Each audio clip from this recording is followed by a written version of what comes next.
Hey guys, it's Holly and today we'll be going back to 2001 and taking a look at a remake of one of the original LEGO Harry Potter sets, and that being the brand new Hogwarts Fluffies Encounter. So this is set 76387 and retails for $40 or 70 Australian and has 397 pieces and is the first time that we have seen Fluffy in 20 years. So like most of the sets in this wave, this set will be releasing on June 1st, so thank you very much to LEGO and Land for sending this to me early for review as well. I am so excited for this one in particular because at first I didn't really like it. I'm not gonna lie to you. If you saw any of like my announcement videos or like reveal stream or even my buying guide, this is a set that I really wasn't too sure about because looking at it, there really wasn't a lot to it, but I was also really excited just to see what Fluffy was like, and funnily enough, when I actually received my box, this is one of the first ones I wanted to build. I was really excited for it, which I just didn't think was going to happen. So let's take it back to the very beginning and go have a look at Fluffy. So here's the set up close, and honestly, I've got very mixed opinions on this. I really don't know what to think about this set,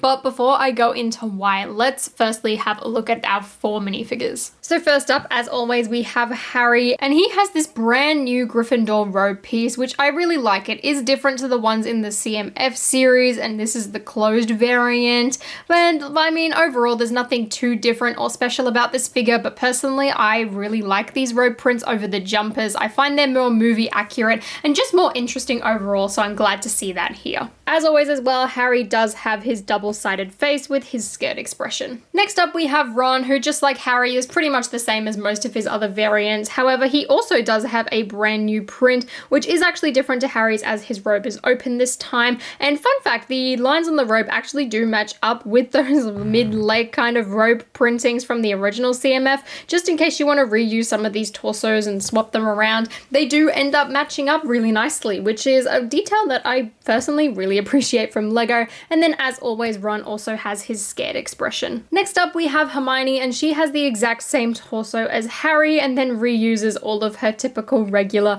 Hermione pieces, which does mean she also does have her regular scared expression. And last but not least, we have the golden 20th anniversary figure for this set, which is in fact Hermione. So this time, every single regular Hermione piece has been turned into pearl gold, and like the Star Wars figures, it does have that 20 years anniversary print on the back and comes with her gold base plate, which I wish there was some sort of like printed base plate or special tile to go along with these rather than just a minifigure print, just like Ninjago had. I feel like that would have been so much better. Although just like Harry and Ron as well, she does have a specially printed torso with a new emblem and kind of the sparkles and everything. And I feel like out of everyone, I think her hair translated best into pearl gold. I don't know, there's just something about that hair piece that looks really good here. Just like the rest of the sets as well, these do come with some of the 20th anniversary special chocolate frog cards, and in this set I did end up getting the silver Dumbledore as well as Birdie Bot, the creator of Birdie Bot's Every Flavor Beans, and this is one of the few sets where both tiles actually come in the same building bag, so fingers crossed you should get 2 different ones since they are appearing in the same bag, which is really, really good. So before we take a look at Fluffy, I want to have a look at this little yellow harp build. Now, I love the build for this. I think this looks amazing. I love the sticker detail as well to represent the harp strings. Overall, I think this is really good, and I love the fact that you can connect it in with the rest of the build. The only thing I don't like about it is the yellow coloring. I really would have loved to see the rest of these pieces appear in pearl gold, although I have a feeling they went for yellow just because those pieces don't exist in pearl gold, and that would be a lot of pieces to recolor. But it's just such a shame because you have these little gold ones here as kind of accent pieces. It would have been so much better if just the entire thing was gold or the entire thing was yellow. I just would have preferred LEGO to kind of pick one and stick to it. But the build of this overall looks really neat. So here's the main attraction though. Here is Fluffy, and I've got very mixed feelings on Fluffy. First up, Fluffy, I think in person is a lot better. I remember seeing the photos and I just thought he looked very funny. I thought his shoulders looked really thick. I mean, they still kind of do because the middle of his body is very skinny, but it looks a lot better. His tail also still kind of puny. Same with his feet. He's got very, very small feet in comparison to kind of his shoulders. I honestly feel like his feet would crumble from the weight of his body, but I mean, they work. To me, the worst part about Fluffy comes down to these Mixels joints. These need to start being recolored for things. Same with Technic joints, because this sticks out like a sore thumb when the rest of the build is all brown and reddish brown and dark brown and even a bit of black.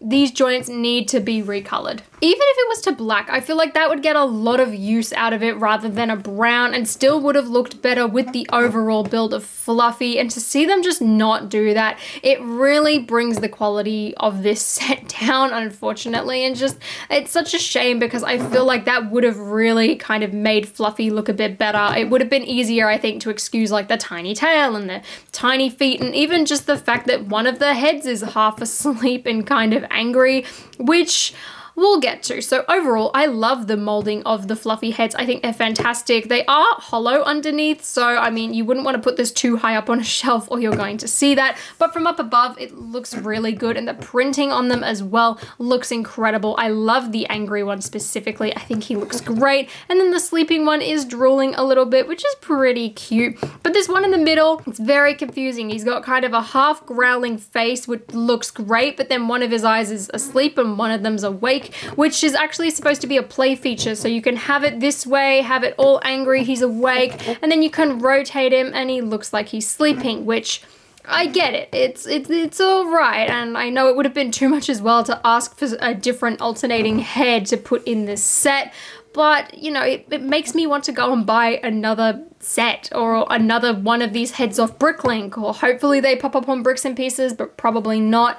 But otherwise, I really like the way the heads look. I love the molded ears. I love the way that they connect as well. I think that's really good. It's definitely more impressive than I thought this brick built Fluffy was going to be. Part of me still wishes it was a molded piece, but I think he's very cute, and I was really excited to actually get in and build him. I just kind of wish his tail was a bit longer. I feel like that would be quite a long and violent tail rather than a short, stumpy chihuahua looking tail on a three-headed dog per se. But at the end of the day, this is why you are buying this set, just to see that there's a few areas which kind of fall short and aren't particularly that great. This is disappointing, but overall, like, Fluffy is a good animal. There's just things that should have and probably could have very easily been improved on. It's just a matter of budgeting. On to the actual build of this set, which is surprisingly quite tall, and it is these like kind of 4 modular sections. So you have this entire section here on the side,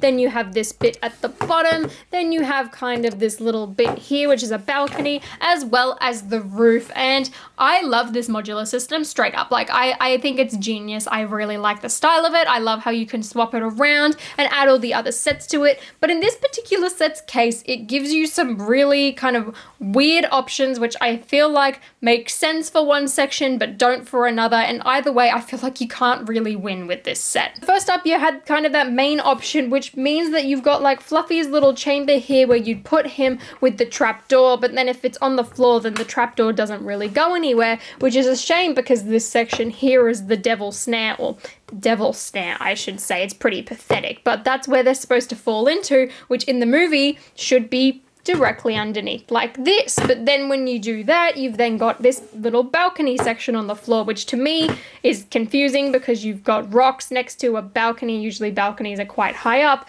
but then if you put all of them together, you've just got this random roof piece left, which doesn't fit or go anywhere, and it just feels like it's really extra. And then if you put the set in the way it was intended to be, then Fluffy's door can't go anywhere. So to me, it really feels like there's no winning in terms of layout. Aesthetically, you know, it makes sense because the tower actually, you know, can sit on top of a tower. Storyline wise, it doesn't really work, and that's kind of one of my, and probably my main issue with the build of this set. So when you take Fluffy out though, like, let's just talk about what this build actually is. So firstly, you have this section over here, which is meant to be empty. You're meant to put Fluffy in it. That's the whole point. It's the whole purpose. He's supposed to stand there. He's supposed to be able to stand near the trap door. You do have this beam because technically you can actually take this little roof section off and make it modular to kind of clip in with the rest of them. But then if you take that off, this really has nowhere to go. It's just kind of a spare piece once again. So, I mean, for the most part, I just kind of leave it there. But this is meant to be empty, and you can have this little chicken thing in the background, which was pretty cute that they put it there. There's not really too much space for the harp, but that is section 1, and that makes sense. It's supposed to be empty. I totally get it. Then you move on to the rest of these sections, and this is where I kind of start to have a few more issues again. So to start off with, let's start off with the little base, which is the devil's snare. Now from the exterior, I think this looks really good. I personally want to put one of my spare little cheese slopes on that bit there just to kind of complete it off a bit more. But I really like it. It's half rock, half castle. You can see where it starts. I love these angular slopes here. It looks great from the outside. But when you turn it around, you have this very pathetic attempt at Devil's Snare. Now to me, it's disappointing. I mean, I feel like if these weren't great pieces and were an actual plate, you probably would have been able to get something better. And I'm honestly considering doing that. I would rather buy myself a plate and use a bunch of my seaweed and foliage pieces to make the Devil's Snare actually look like something. Like this is just, it's pathetic to me. I feel like this is just 3 vines, which is literally what it is, with a little bone in the background and meant to be some sort of killing, life-suffocating, dangerous plant, but in reality, it's not really much at all. And you can't even really fit a figure in here because there's only those 3 vines. You've kind of got to use it as a balancing act. They can't stand on that plate either to kind of stand up particularly easy. So it's just, it feels really weak to me. I also don't understand why black was chosen. I feel like dark green would have been a bit better. I mean, it works, but it's just, it feels really pathetic, and it should have just been an empty corridor at this point because I feel like everything that's inside there just, it's not exciting. It doesn't scream to me Devil's Snare. It doesn't scream to me danger.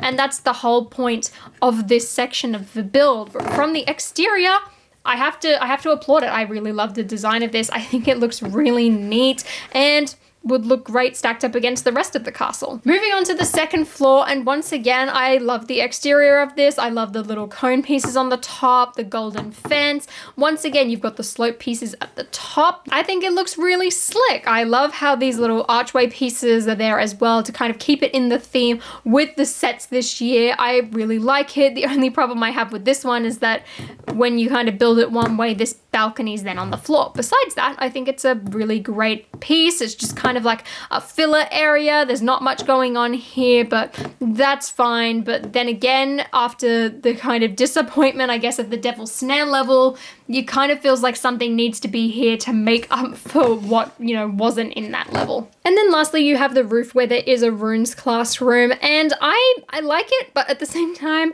I kind of don't, because then when you stack it up one way, of course, you've got this piece on its own, which is just kind of a floating roof. But at the same time, I really like what they've done with this space. I love how it's transformed into a runes classroom. I love that sticker in the back there, which I did put on slightly wonky because I put it in the center of the cone at first rather than the top, so I did have to reapply it. There's also one of those new printed jar pieces, which I think looks really good, as well as a little stove, a candle, and a potions bottle. And I think for the space that you kind of given with this, it works really well, and I overall like the design of it. It's just, it feels really strange in this set because depending on how you kind of stack it, this piece is then left on its own. But unlike the other two, this area really gives you something of substance. There's not too much space to put your figures in terms of studs. However, they can kind of stand there. You can pop them around. You can pose them in there if you really want to. But there's not too much studded area. But I mean, neither do the other 2 levels because they are all those great pieces. And kind of when you stack it in a tower, it's overall just disappointing. I mean, there's space, there's room to pose, but especially this Devil's Snare area, there needed to be more here. This just feels so incredibly empty. Overall, I don't think this is particularly a bad set, but I don't necessarily think it's a great set either. There are definitely pros and cons to this. The pros being the figure design. I love the style of the robes. I think they look great. You also get gold Hermione, which is fantastic. Fluffy in person is a lot better than I thought. I still don't particularly like the grey Mixel's joints on the neck. To me, it sticks out like a sore thumb, but the rest of him I think is really good. His heads are growing on me. I still kind of wish that one in the middle wasn't half asleep, half angry, even though it does technically make sense for play feature purposes, but he impressed me. His feet are, yeah, definitely a bit skinny, but overall, I really like Fluffy. It just comes down to the build for me. I feel like as its own set, it's very confusing. From the outside, I think it works, but when you turn it around and put it inside, then you've got a bit of a few problems. Like the trap door that Fluffy's standing on, if it's in this position right now, just leads straight to the floor. You can't fall down to the devil's snare unless you rearrange it, and then when you do that, you have this random roof piece just lying around. It doesn't really make too much sense to me. As well, if you did rearrange it, you've then got to have a balcony on the floor next to the rocks. I don't know. I feel like when combined with some of the other sets, it's gonna work a lot better, but just on its own, I'm not too sure. But let me know your thoughts down below. What do you think of this set and the castle's layout in general? And if you enjoyed this video, please give me a thumbs up and consider subscribing to my channel down below. And until next time, of course, guys, I will see you later.